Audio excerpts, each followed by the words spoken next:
This bulletin proudly brought to you in association with Alex Campbell's Menswear.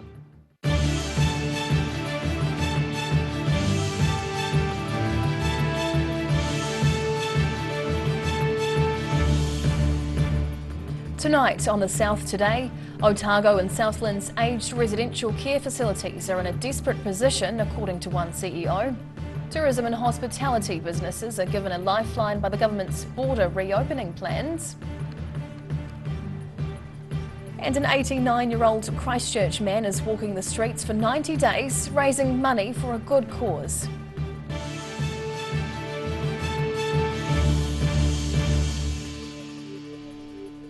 Kia ora, good evening, I'm Hannah Wilkins. Otago and Southland's aged residential care is in a desperate position, according to the head of one retirement centre. Birchley CEO Malcolm Hendry says they're suffering staff shortages, with hospitals luring nurses away with offers of much better pay. Care homes for the elderly, including Birchley Residential Care Centre in Mosgiel, say they're in crisis. Birchley CEO Malcolm Hendry says there's not enough nurses available to look after the patients. So aged care is in crisis. We've had a minister that has accused us of catastrophising when we describe it as a crisis. But the situation is now that facilities around New Zealand are struggling to resource their beds because they can't get the nurses. He believes the problem lies with the government, who have increased pay for the nurses who are employed by the country's district health boards. Hendry says any new nurses coming into the country will be lured away from care homes with offers of much better pay for working in facilities such as public hospitals. When nurses do come into New Zealand, they'll be attracted to work at DHBs because they will be getting up to $30,000 a year more to work at a DHB than we can afford to pay them in the aged care sector. He says at least 50 aged residential care beds in the Dunedin region closed recently, with elderly patients sometimes being moved out of town for their continued care. The separation of family and residents is causing huge distress for residents and families. Hendry is supporting calls for better pay for all nurses and pay parity between all sectors. In Dunedin, the South Today. After 3 years of declining numbers, international students are expected to start trickling back to studies at Otago University slightly earlier than expected. It's one of a number of impacts from the government's decision to bring forward its staged border reopening to July the 31st. International Student Director Jason Cushion says it's very good news and will give Otago University's offshore international students greater confidence to make travel plans. 4 border exemptions have been announced for international students, with more than 260 students so far given approval to return here to Otago. Well, the country's tourism and hospitality businesses were given a lifeline by the government yesterday in its border reopening announcements. Immigration Minister Chris Farfoy revealed a 9-month wage exemption for the 2 industries, acknowledging they were more heavily reliant on migrant workers than other sectors. Some welcome news for tourism and hospitality businesses. Wednesday's announcement by the government that full border reopenings will be brought forward by 2 months have been welcomed by the sectors. Immigration Minister Chris Farfoy also announced what he called rebalanced immigration settings for New Zealand. That includes the temporary exemption for tourism and hospitality business owners needing to pay the median wage of $27.76 an hour to migrant workers. That threshold will be reduced to $25 until next April. Hilton Queenstown General Manager Chris Eamon was happy with the announcement, but says it doesn't solve the big picture on lower skilled, lower salary staff shortages. We've seen now over the last few months that as businesses are coming back, there aren't people filling those positions now. There's a shortage for people in that space. And I don't see any relief coming for that with the way the immigration is set up at the moment. The government's acknowledged the hospitality and accommodation sectors have been struggling over the last year. It's offering options for 20,000 visa-holding migrants with a 6-month extension to people who already hold visas, or a new 2-year visa with open work conditions. Queenstown Mayor Jim Bolt was also pretty happy with the announcements. I do actually want to single out Tourism Minister Stuart Nash for the work he's done behind the scenes on this. Most important, and a good piece of support for the industry. While visitors from Australia and visa waiver countries can enjoy the full ski season, news that all other countries can return before the end of winter has been welcomed. In Queenstown, the South Today. Environment Southland is planning to carry out its first aerial inspection of a winter grazing season at the start of next month, if the weather allows. The compliance inspection follows an outcry last year by a group of environmental activists around images of mud running off paddocks into nearby streams and rivers. The council says the inspections will reveal if the preparations observed during flights earlier this year are continuing to be followed. Flights are planned for the start of each winter month, and roadside assessments were also introduced earlier this year and will continue through the winter months. Walking to raise money for charity isn't new, but when you're an 89-year-old stroke victim suffering from a lung disease, the challenge gets a lot harder. Christchurch pensioner and veteran Ron Towner is walking every day with the goal of raising funds for the local Rescue Helicopter Trust. Exercising for a good cause. It was a chance encounter on a street that led Christchurch pensioner Ron Towner to decide to walk in the footsteps of UK's famous Captain Tom. 89-year-old Ron was out for his usual morning walk around the block when a neighbour, Pauline Scott, spotted him. That brief chat inspired Ron to find a project he could do to help others. Well, it was in the Star. There'd be a quarter of a page thing for the trust, and I spotted that, and I thought, right, I'll phone them up. And they were really 100% on board for the idea. And Ron decided to copy the UK's Captain Tom Moore, who, just like him, is ex-British military, the RAF, and that led him to make his charity of choice aviation-related. Ron wants to raise $90,000 for the Canterbury West Coast Air Rescue Trust.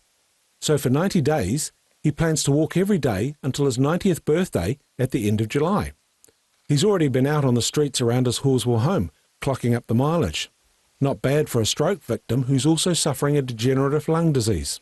Oh, we are just blown away by Ron. In fact, Ron's kind of inspirational. You know, he's got a few things going on there. He's had a stroke, and he's also, you know, not particularly well, but he is battling on day to day to really determined to do this. Ron is aiming to continue his daily charity walks throughout the winter months, raising money for the Rescue Helicopter Trust through his Give a Little page. In Christchurch, the South Today. Whaiakane, still to come on the South Today. The doors of a 140-year-old building in Christchurch are reopened to the public after sitting dormant for a decade. And rescued bicycles in Dunedin are repurposed for a really good bargain.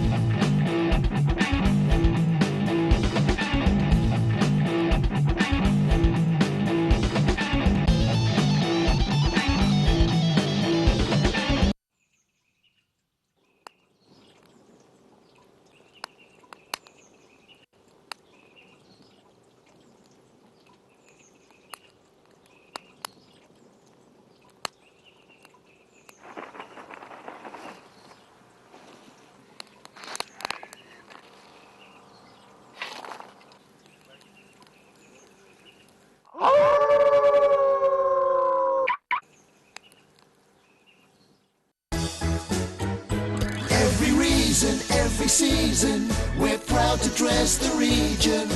Alex Campbell Menswear, it fits. Hi, we're H Concern Otago. H Concern Otago hosts a multitude of social activities, including little walks. Livingwell Disability Resource Centre, a not-for-profit charitable organisation and your one-stop shop for information and resources to help you retain independence. We offer a wide range of assistive products from jar openers to mobility scooters and provide assessments for Total Mobility, the half-price taxi scheme. Come and see the friendly team. You'll find us on the corner of George and Bath Streets, ground floor of Burns House. Every day the team at Gillian's supports grieving families at their time of need, from answering your questions to organising a farewell that reflects the wishes of your loved one. We can help. Call Gillian's today.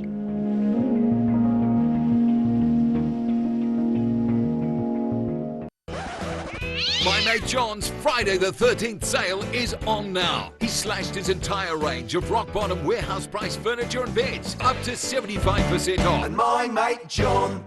A poorly maintained heat pump can lose up to 35% of its output. The Mr. Heat Pump Cleaner team are experts. Their specially developed chemical wash is totally biodegradable. Call Mr. Heat Pump Cleaner and get the job done by the professionals.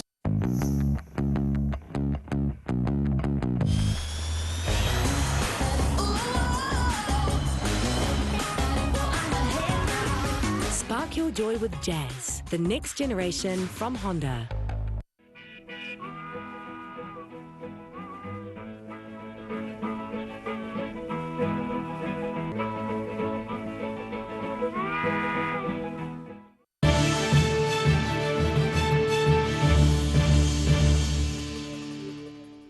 Tēnā koe, welcome back. Business South has challenged parts of the government's proposed redundancy scheme, saying it's poorly timed. The business support group has made a submission on the planned income insurance scheme after canvassing 1,600 of its members across Otago and Southland. The scheme would offer financial support to workers who are made redundant or lost their job due to health conditions or disabilities. Workers would receive 80% of their previous income for up to 7 months. Business South says there were some concerning implications for businesses, particularly small to medium enterprises. Well, after sitting empty for more than a decade, the doors of Christchurch's 140-year-old former Chief Post Office were open to the public for the first time.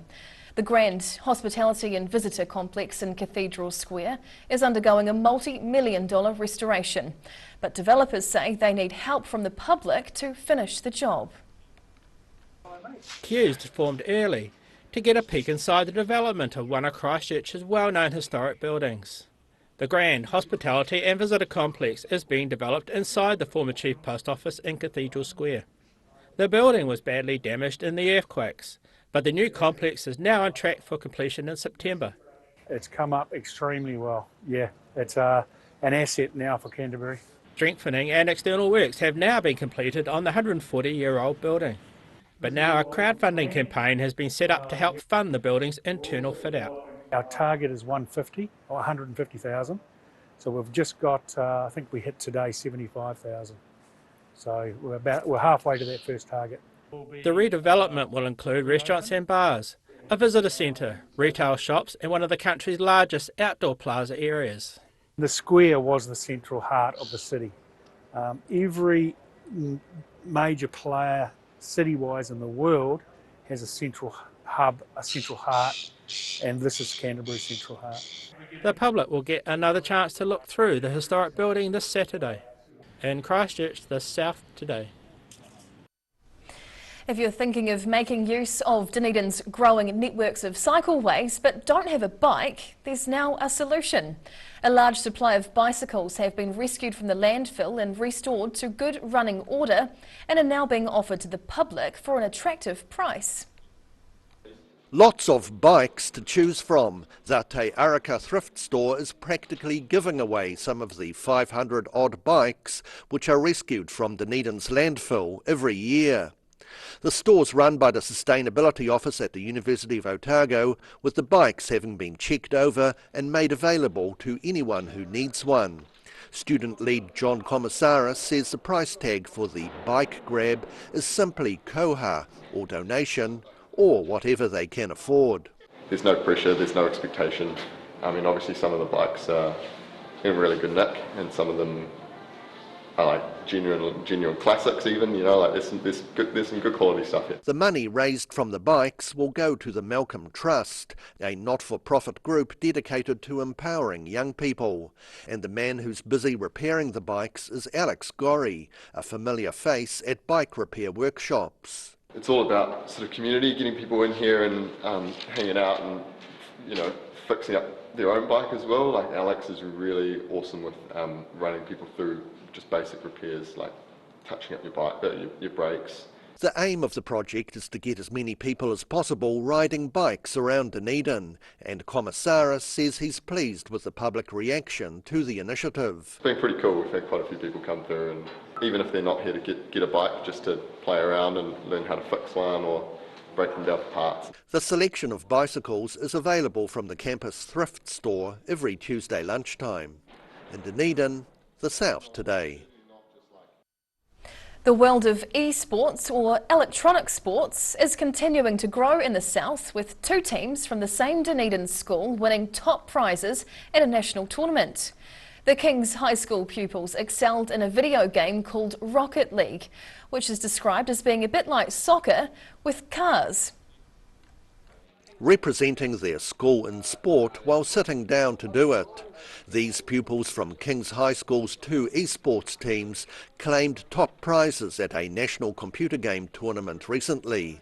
The boys travelled to Invercargill to play the high-powered video game Rocket League against high schools from around the country. Rocket League is just soccer but with cars instead of players. 24 teams took part in the electronic sports competition, with the 2 King's High School teams coming out on top and earning a healthy cash prize of about $300 per pupil. I enjoy that we're able to play for the school and represent it, as well as make some money. The pupils have more tournaments to practice towards later this year in both Rocket League and a shooter game called Valorant, which they'll have to juggle with their school studies. In Dunedin, the South Today. Whaiakene. After the break on the South Today, the Highlanders reveal a bold change for tomorrow night's starting lineup, and we'll take a look at the weather.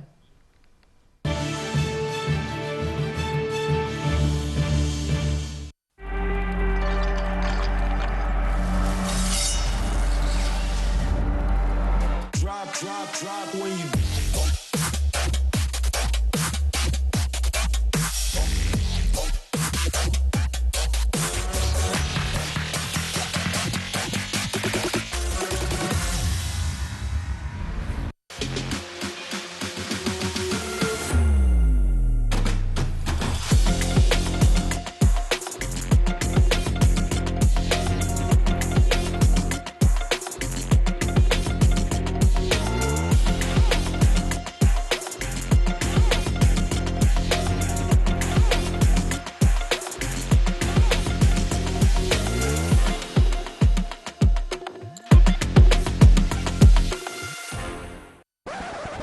My mate John's Friday the 13th sale is on now. He slashed his entire range of rock-bottom warehouse price furniture and beds, some by 75%. No one beats John on price. Friday the 13th sale, up to 75% off, only at John's Furniture Warehouse and online at mymatejohn.co.nz. Where did you get that furniture from? Stafford Street and my mate John. Every reason, every season, we're proud to dress the region. Alex Campbell Menswear, it fits. MTF Finance can help you turn the key on your next vehicle with a loan made just for you. TCs and lending criteria apply.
Hi, my name's Matt and I'm the Dines Group CEO. Dines is a company that's focused on selling logistics solutions to its customers. We're passionate about selling efficiency and we've been selling efficiency for over 50 years now.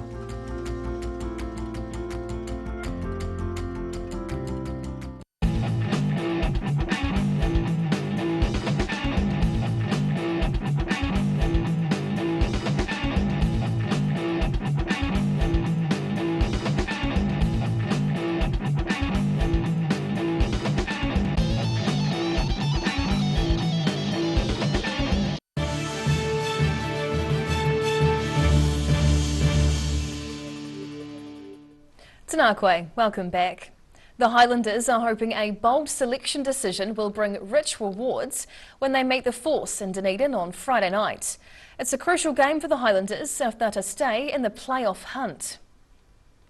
Head coach Tony Brown has selected outside back Sam Gilbert as their starting first five for the match. The 23-year-old hasn't played at that position at the top level, although it was his role in schoolboy rugby, along with a few runs at club level.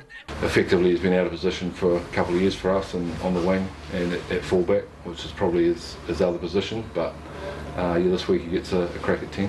But what he sees is a guy with natural ability in there, a strong kicker, good tackler, and distributes the ball well, so yeah, we'll see how he goes on Friday. The decision to thrust Sam Gilbert into the role is an admission the Highlanders haven't been getting enough out of regular first five Mitch Hunt, who drops to the bench. The match kicks off at Forsyth Bar Stadium at 7 p.m. on Friday night. And now recapping tonight's top stories on the South today. Otago and Southland's aged residential care facilities are in a desperate position due to a lack of nursing staff, according to one CEO. Tourism and hospitality businesses are given a lifeline by the government's border reopening plans, with an exemption around wage levels for migrant workers. And an 89-year-old Christchurch man is walking the streets for 90 days, following in the footsteps of a British war veteran and raising money for a good cause. And now for a look at what's happening in tomorrow's ODT, and we welcome the Associate Editor, Jo Simpson. Kia ora, Jo, how are you doing today? Good, thank you. Now what can we expect in the paper tomorrow? A legal victory has opened the way for a massive Mosgiel subdivision which could contain up to 500 houses. Wow, that's a lot. Yeah, lots. Grievous sexual misconduct at the University of Otago will now be handled by the police rather than the proctor. This is a change which has sparked cautious optimism among survivors. Dunedin might be about to get an extra hydro slide. Another? Oh, wow, okay. And Ngāi Tahu-owned health provider Teikaka is set to sponsor the Highlanders. Okay, well, thank you for sharing with us this evening, Jo. Have a lovely evening. Thank you, same to you. And now for a look at the weather. Tonight's weather proudly brought to you by Mole Map. Looking at the situation, mild and nor'westerly airflow will increase over the region tomorrow, ahead of a cold front due on Saturday, followed by unsettled and changeable weather. Heading to the top of the South Island first, Nelson looks fine tomorrow with light winds and 16 degrees. Greymouth will be cloudy with showers and 16, while Christchurch is in for a frosty and then fine Friday with 14 degrees. To our southern towns now, the Catlins and Balclutha will be cloudy tomorrow with nor'westerlies and 16 degrees, while Lumsden and Gore get 15 along with some late rain. Travelling westwards to the Central Lakes area, Wanaka, Queenstown and Alexandra all head for 18 degrees with nor'westerlies tomorrow, while rain makes its way down to Te Anau along with northerlies and reaching a high of 15. To the northern towns next, Timaru and Awamiru have fine and high cloud on the way with northerlies, reaching 17 or 18. Over to Twizel and Omarama, there's nor'westerlies to go with a high of 19 degrees. Down to Dunedin, northerlies and high cloud while it drops down to 8 degrees overnight. Friday comes with westerlies, high cloud and late rain, up to 15 and down to 11 degrees. Then into the weekend. Saturday starts off overcast with light rain, turning to heavy showers as the gusty winds drop back. Expect a high of 17 before dropping to 9 overnight. And now to Invercargill. Cloudy tonight with an overnight low of 7. Tomorrow expect high cloud, westerlies and evening rain, reaching 15 as the high and down to 8. The rain eases to showers on Saturday with fresh cold southwesterlies moving in, up to 13 degrees and dropping down to 7 as the low. That's the news this Thursday. For the latest news and videos from the southern region, head online to odt.co.nz. And you can follow Channel 39 on YouTube to catch our news bulletins on demand. Nō reira, kia pai te pō, ka kite anō.